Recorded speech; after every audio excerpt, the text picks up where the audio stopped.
আমি কুম্ভ অবতার হয়েছি, নরসিংহ অবতার হয়েছি, কত কত অবতার হয়েছি ভক্তের জন্য। আজকে আমাকে যেতে হবে আমার ভক্তের কাছে।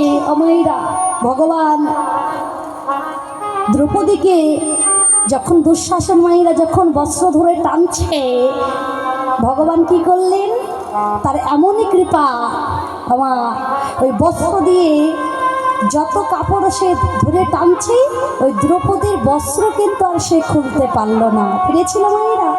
তার কারণ আমার ভগবান বস্ত্রের রূপ ধারণ করে দ্রৌপদীর লজ্জা নিবারণ করেছিলেন।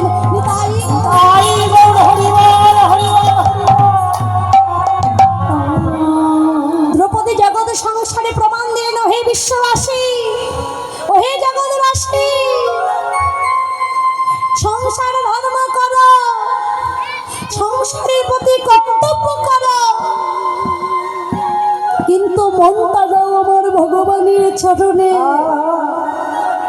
যদি মনটাকে যদি ভগবানের চরণে দিতে পারো, অন্তিম কালে যেদিন এই দেহ কাছে থেকে কৃষ্ণ বলে পাখি বিদায় দেবে, সেদিন আমার ভগবান পরম বান্ধব হয়ে, সেদিনে তোমার সঙ্গের সাথে কেউ হবে না, আশেপাশে কেউ থাকবে না তোমার। সেদিন আমার ভগবান বান্ধব হয়ে তোমার হাত ধরে সেই ভবসাগর পার করে দেবে।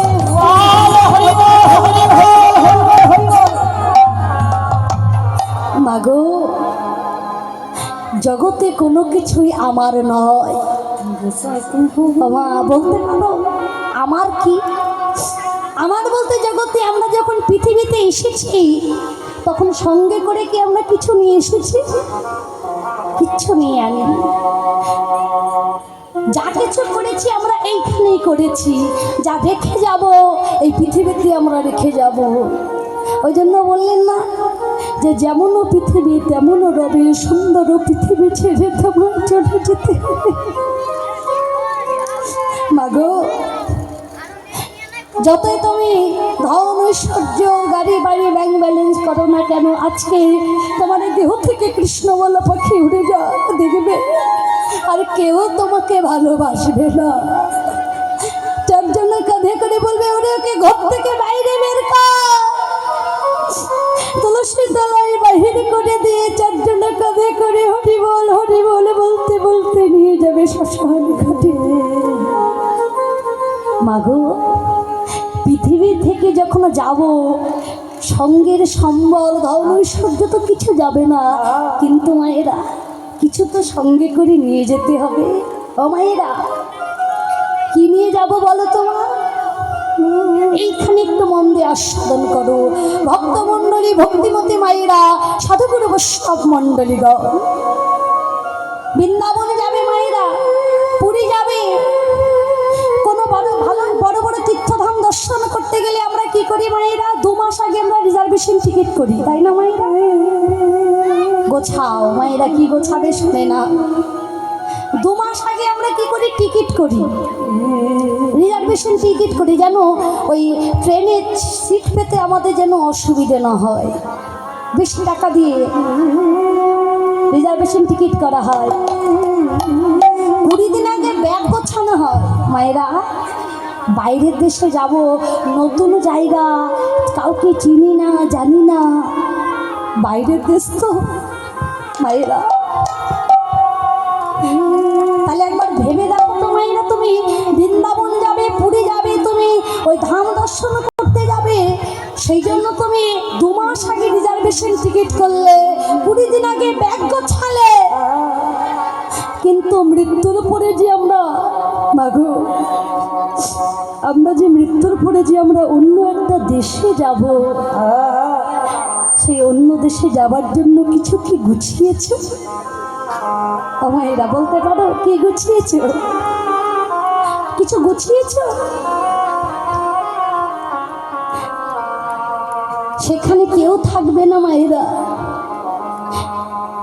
ধাম দর্শন করতে গেলে মায়েরা ওই টিকিটে লেখা থাকবে যে তুমি মালদা থেকে তুমি অমুক জায়গায় অমুক স্টেশনে তুমি নামবে, সেখান থেকে তুমি সেইখানে যাবে মায়েরা। ওই টিকিটের গায়ে লেখা থাকবে কখন থামবে, নেই কখন ট্রেন থেকে আমরা নামবো, কিন্তু মৃত্যুর পরে কিন্তু মায়েরা আমরা যে দেশে যাব সেটা কিন্তু মায়েরা লেখা থাকবে না।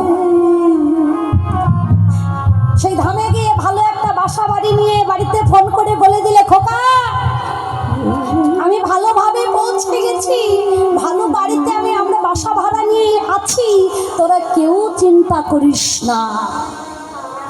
কিন্তু মৃত্যুর পরে মাগো কাউকে ফোনে বলতে পারবে না যে খোকা আমরা ভালো জায়গায় আছি,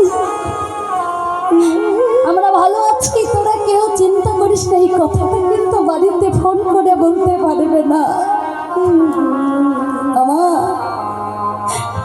গুছিয়ে নাও, ব্যাগে গোছাবে, কি গোছাবে? টাকা পয়সা। বললেন না গো, ওই সাধুগুরু বৈষ্ণবের বাজারে গিয়ে এই দেহ ব্যাগটা একেবারে ভক্তির চরণে ধরে একেবারে গুছিয়ে না, যেন মৃত্যুর পরে গিয়ে যেন তার কাছে ভগবানের দুয়ারে গিয়ে যেন বলতে পারে, প্রভু ওই সাধুগুরু বৈষ্ণবের বাজারে গিয়ে আমরা যে ভক্তের চরণে ধরে সঞ্চয় করে তোমার কাছে নিয়ে এসেছি।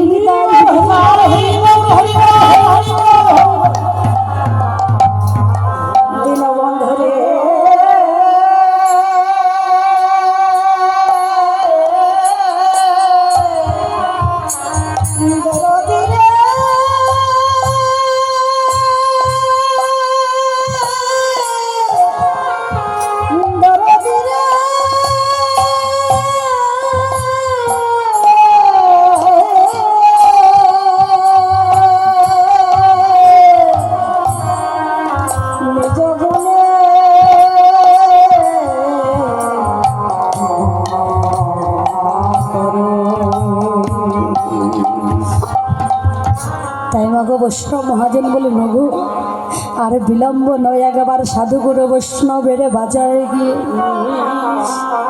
একবার ভক্ত কণ্ঠ জড়াই ধরে বদনে হা কৃষ্ণ প্রাণ কৃষ্ণ বলে ডাকো, কৃষ্ণ বলে ডাকো। যদি একবার হা গৌর প্রাণ গৌর বলে ডাকিতে পারো, তোমার এই দেহে মানবিমান থাকবে না গো।